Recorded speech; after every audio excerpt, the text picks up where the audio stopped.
আমার প্রিয় ছাত্রছাত্রীবৃন্দ, নর্থ বেঙ্গল ইউনিভার্সিটিতে যে সমস্ত ছাত্রছাত্রী সেকেন্ড সেমিস্টারে পড়াশোনা করছো এবং তোমাদের বাংলা মাইনর রয়েছে, তোমাদের বাংলা মাইনর পেপার যাদের রয়েছে, তোমাদের জন্য আজকের এই সাজেশনের ভিডিওটি। অবশ্যই ভিডিওটি শেষ পর্যন্ত দেখবে, কোনো রকমের স্কিপ করবে না, তাহলে তোমাদেরই প্রয়োজনীয় ইনফরমেশন তোমরা জানতে পারবে না। দেখো, নর্থ বেঙ্গল ইউনিভার্সিটি, তোমাদের ইউনিভার্সিটির নাম লিখে দেওয়া রয়েছে। সেকেন্ড সেমিস্টার বেঙ্গলি মাইনর 2 পেপারের বড় প্রশ্নের সাজেশন তোমাদের সিলেবাসে রয়েছে। বাংলা সাহিত্যের ইতিহাস, আধুনিক যুগ, সংক্ষিপ্ত পরিচয়, অর্থাৎ বাংলা আধুনিক যুগের বাংলা সাহিত্যের সংক্ষিপ্ত পরিচয় তোমাদের সিলেবাস। এই সিলেবাসের উপরে 3 মার্ক, 6 মার্ক ও 12 মার্কের প্রশ্ন উত্তরের সাজেশন আমাদের কাছে পেয়ে যাবে।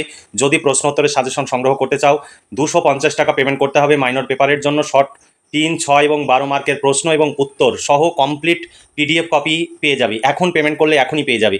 আমাদের কাছে কোনো রকমের তোমরা নোটস পেতে দেরি হবে না, পেমেন্ট করার সঙ্গে সঙ্গেই তোমরা পেয়ে যাবে। কখনো কখনো হয়তো আমি মোবাইল রেখে কোনো কাজে ব্যস্ত থাকলে তখন হয়তো কিছুক্ষণ সময়ের জন্য দেরি হতে পারে, কিন্তু মেসেজ দেখার সঙ্গে সঙ্গে তোমাদের নোটস পাঠিয়ে দেওয়া হবে। আর তোমরা যদি আমাদের কাছে নোটস সংগ্রহ করো, কারণ অভিজ্ঞ শিক্ষক মণ্ডলী দ্বারা এই সমস্ত নোটস তৈরি হয় এবং আমাদের প্রচুর খরচ হয়, সেই খরচ যদি তোমাদের কাছে নোটস সেল করে যদি খরচ উঠে আসে, তাহলে আগামী দিনে সমস্ত সেমিস্টারের সমস্ত পেপারের নোটস আমরা তৈরি করব। তার জন্য তোমাদের অবশ্যই এই ভিডিওটিতে বেশি বেশি করে লাইক করতে হবে এবং বন্ধুদের সঙ্গে শেয়ার করতে হবে। চলো দেখে নিই তোমাদের বাংলা মাইনর 2 এ কী সিলেবাস রয়েছে। দেখো, 1 নম্বর গদ্য প্রবন্ধ রয়েছে। গদ্য প্রবন্ধে যেটা তোমাদের পড়তে হবে, ফোর্ট উইলিয়াম কলেজ, রাজা রামমোহন রায়, ঈশ্বরচন্দ্র বিদ্যাসাগর, প্রমথ চৌধুরী। তারপরে কাব্য থেকে তোমাদের রয়েছে ঈশ্বরচন্দ্র গুপ্ত, মাইকেল মধুসূদন দত্ত, বিহারীলাল চক্রবর্তী, রবীন্দ্রনাথ ঠাকুর। রবীন্দ্রনাথ ঠাকুরের মানসী ও সোনার তরী পর্ব, এই দুটো পর্ব খুব ভালো করে পড়তে হবে। কাজী নজরুল ইসলাম, জীবনানন্দ দাশ। আর 3 রয়েছে নাটক। নাটকের মধ্যে তোমাদের পড়তে হবে মধুসূদন দত্ত, দীনবন্ধু মিত্র, গিরিশচন্দ্র ঘোষ। গিরিশচন্দ্র ঘোষের পৌরাণিক নাটক, এই এই বিভাগটি ভালো করে পড়তে হবে। দ্বিজেন্দ্রলাল রায়ের ঐতিহাসিক নাটক খুব ভালো করে পড়তে হবে। আমাদের কাছে যে পিডিএফ কপি রেডি আছে, সেই পিডিএফ কপি পড়লে যেভাবেই প্রশ্ন আসুক না কেন, তোমরা সমস্ত প্রশ্নের অ্যান্সার খুব সহজে করতে পারবে।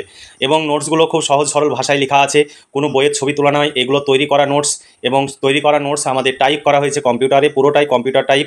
তোমাদের কোনো রকমের বইয়ের ছবি তোলা বা হাতে লেখা পিডিএফ নয়। তাই তোমরা কোনো রকমের দুশ্চিন্তা না করে আজই নিচে দেওয়া হোয়াটসঅ্যাপ নাম্বারে মেসেজ করো, অথবা এই নাম্বারে ফোন করে কথা বলে নাও, তারপরে নোটসগুলো সংগ্রহ করো। তারপর 4 নম্বরে রয়েছে উপন্যাস। উপন্যাসে তোমাদের যেগুলো পড়তে হবে, দেখো, বঙ্কিমচন্দ্র চট্টোপাধ্যায়ের উপন্যাস পড়তে হবে। রবীন্দ্রনাথ ঠাকুরের বিশেষ করে 20 শতকের উপন্যাসগুলো পড়তে হবে। তারপরে শরৎচন্দ্র চট্টোপাধ্যায়, বিভূতিভূষণ বন্দ্যোপাধ্যায়। ছোট গল্পে রয়েছে রবীন্দ্রনাথ ঠাকুর, পরশুরাম ওরফে রাজশেখর বসু, বনফুল ওরফে বলাইচাঁদ মুখোপাধ্যায়, আর নারায়ণ গঙ্গোপাধ্যায়। এই ছিল তোমাদের বাংলা মাইনর পেপারের সিলেবাস। এই সিলেবাস অনুযায়ী তোমরা প্রশ্নোত্তরের পিডিএফ কপি যদি আমাদের কাছে নিতে চাও, সংগ্রহ করে নাও। 250 টাকা পেমেন্ট করতে হবে। শর্ট প্রশ্ন, বড় প্রশ্ন, উত্তর সহ কমপ্লিট পেয়ে যাবে, অর্থাৎ 3 মার্ক, 6 মার্ক এবং 12 মার্কের প্রশ্ন এবং উত্তর পেয়ে যাবে। তাই দেরি না করে আজই এই নোটসগুলো সংগ্রহ করে নাও। এবার চলো সাজেশনে কী প্রশ্নগুলো রয়েছে সেগুলো দেখে নাও। সাজেশন 2024 গদ্য প্রবন্ধ থেকে প্রশ্নে ভীষণ ইম্পর্টেন্ট প্রশ্ন। বাংলা গদ্যের বিকাশে ফোর্ট উইলিয়াম কলেজের অবদান আলোচনা করো, অথবা বাংলা গদ্যের বিকাশে উইলিয়াম কেরি, রামরাম বসু, মৃত্যুঞ্জয় বিদ্যালঙ্কারের অবদান আলোচনা করো। 2 নম্বর প্রশ্ন, বাংলা গদ্যের বিকাশে বা মৌলিক প্রবন্ধ রচনায় ঈশ্বরচন্দ্র বিদ্যাসাগরের অবদান আলোচনা করো। 3 নম্বর প্রশ্ন, দেখো, বাংলা গদ্যের বিকাশে রাজা রামমোহন রায়ের অবদান আলোচনা করো। 4 নম্বর প্রশ্ন, বাংলা প্রবন্ধের বিকাশে বা চলিত গদ্যের বিকাশে প্রমথ চৌধুরীর অবদান আলোচনা করো। তারপরে কাব্য থেকে প্রশ্ন, 5 নম্বর প্রশ্ন, যুগসন্ধির কবি হিসাবে ঈশ্বরচন্দ্র গুপ্তের অবদান আলোচনা করো।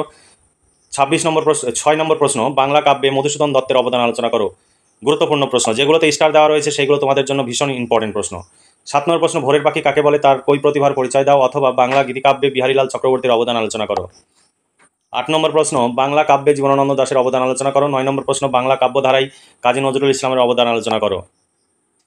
এগুলো সব 6 এবং 12 মার্কের প্রশ্ন হবে তোমাদের ইউনিভার্সিটির। নাটক থেকে প্রশ্ন, দেখো, বাংলা নাটকে মধুসূদন দত্তের অবদান আলোচনা করো। 11 নম্বর প্রশ্ন, বাংলা নাটকে দীনবন্ধু মিত্রের অবদান আলোচনা করো। এগুলো 6 মার্ক হিসাবে তোমাদের জন্য ইম্পর্টেন্ট। তারপর দেখো, 12 নম্বর প্রশ্ন, বাংলা নাটকে অর্থাৎ পৌরাণিক নাটকে গিরিশচন্দ্র ঘোষের অবদান আলোচনা করো। 13 নম্বর প্রশ্ন, ভীষণ ইম্পর্টেন্ট প্রশ্ন, বাংলা ঐতিহাসিক নাটকে দ্বিজেন্দ্রলাল রায়ের অবদান আলোচনা করো। এবার উপন্যাস থেকে প্রশ্ন, 14 নম্বর প্রশ্ন, বাংলা উপন্যাসে বঙ্কিমচন্দ্র চট্টোপাধ্যায়ের অবদান আলোচনা করো। 15 নম্বর প্রশ্ন, বাংলা উপন্যাসে রবীন্দ্রনাথ ঠাকুরের অবদান আলোচনা করো। 16 নম্বর প্রশ্ন, বাংলা উপন্যাসে শরৎচন্দ্র চট্টোপাধ্যায়ের অবদান আলোচনা করো। 17 নম্বর প্রশ্ন, বাংলা উপন্যাসে বিভূতিভূষণ বন্দ্যোপাধ্যায়ের অবদান আলোচনা করো।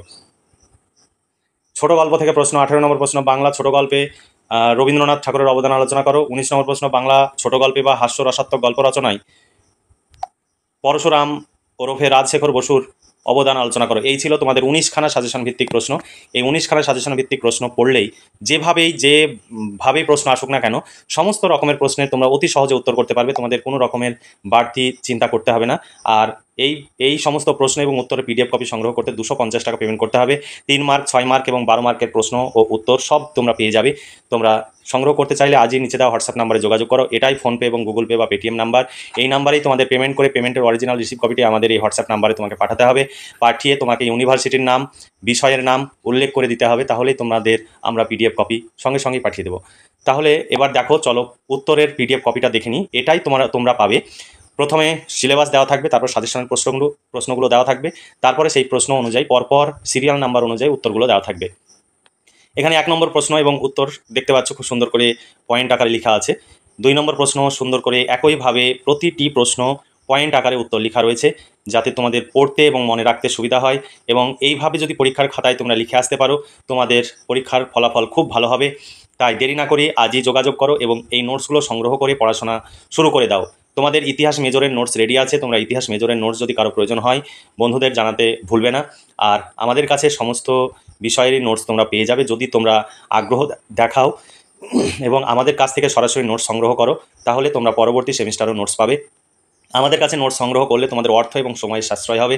তোমাদের কোনো টেনশন থাকবে না, ঘরে বসেই সমস্ত নোটস এবং সহযোগিতা পাবে। তাহলে আজকে এই পর্যন্তই। ভালো থেকো, সুস্থ থেকো এবং খুব ভালোভাবে পড়াশোনা করে পরীক্ষায় ভালো ফলাফল করো। এই শুভকামনা জানিয়ে আজকের ভিডিওটি এখানে সমাপ্তি ঘোষণা করছি।